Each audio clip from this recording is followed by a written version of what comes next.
Jean-Marie n'en revient toujours pas. En sortant dans son jardin un matin, il aperçoit dans les branchages des taches brunes.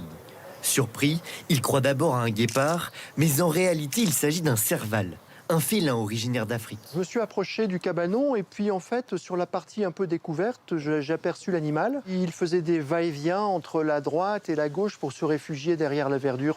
Il est venu vers moi en soufflant un peu et là j'étais pas très rassuré donc je me suis reculé prudemment pour regagner la maison. Les autorités alertées sont rapidement intervenues pour l'endormir et le capturer. Si les pompiers prennent autant de précautions, c'est que le serval n'est pas un chat. C'est un animal sauvage et il peut se montrer très agressif. 1,20 m pour une vingtaine de kilos, ce félin peut sauter à 3 mètres de haut et dévorer un poulet.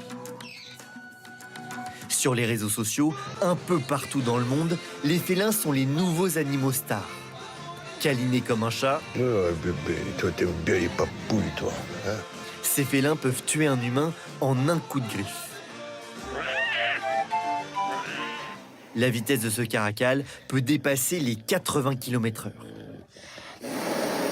En France, posséder des animaux sauvages est extrêmement encadré, car trop dangereux pour leurs propriétaires et le voisinage.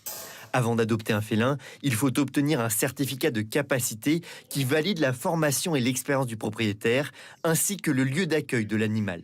Cette autorisation est délivrée par les préfectures. 3 semaines plus tard, nous retrouvons le serval capturé à Lille.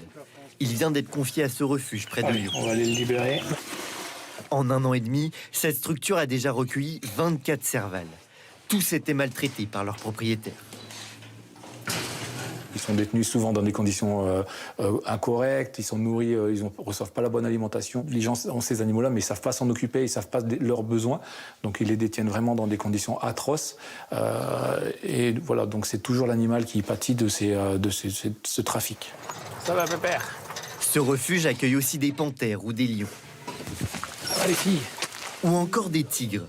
Ces 2 félins étaient enfermés par leurs propriétaires dans une petite remorque, totalement inadaptée à leurs conditions de vie. Une fois élevés par des humains, ces animaux ne peuvent plus vivre à l'état sauvage. Ils resteront dans ce refuge avant d'être placés dans des zoos. Nous avions rencontré cette famille il y a quelques mois. Elle affirme qu'un vendeur l'a trompée en lui présentant un serval comme une espèce autorisée. J'ai craqué complètement, j'ai eu un feeling qui est passé, mais je ne savais rien. Je ne savais pas ce que c'était, on m'avait donné les papiers. Et quand j'ai su, c'était trop tard, je l'aimais. C'était un animal comme un autre, libre de ses mouvements dans la maison. Je ne pouvais pas me dire, maintenant que j'ai appris que c'est ça, alors je vais le bloquer dans un enclos.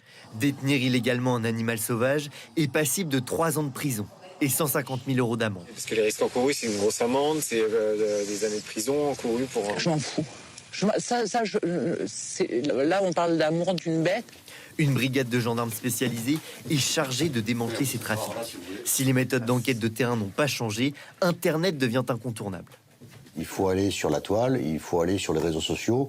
On va surveiller des échanges, on va faire des patrouilles virtuelles sur les réseaux sociaux. On a cette capacité-là. Ce trafic rapporte beaucoup d'argent. Un petit serval peut coûter jusqu'à 9 000 €.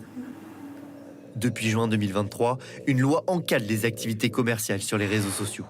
Elle interdit toute publicité sur les animaux sauvages.